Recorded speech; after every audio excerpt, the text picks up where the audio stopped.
तहरीक अदम एतमाद से निमटने के लिए इत्तेहादियों को बनाने का मिशन। शाह महमूद कुरैशी और परवेज़ खटक की लाहौर में चौधरी बिरादरान से मुलाकात हुई, जिसमें सियासी सूरत हाल पर बातचीत की गई और वफाकी वज़रा की जानिब से वज़ीर आज़म का अहम पैगाम पहुँचाया गया। इससे कबल शाह महमूद कुरैशी का कहना था कि मुलाकात इत्तेहादियों के साथ जारी राब्तों के तसलसल की कड़ी है।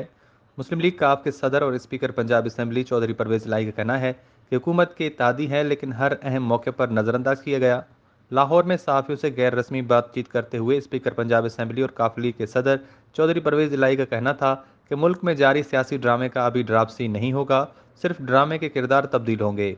हांडी पक चुकी, आधी बढ़ चुकी, आधी बांटी जा रही है। जो बाहर बैठे हैं उनकी बीमारी की अभी दवाई नहीं आई। चौधरी परवेज़ इलाही का कहना था कि सियासत में इस्लाम को लाने वालों का कोई मुस्तकबिल नहीं।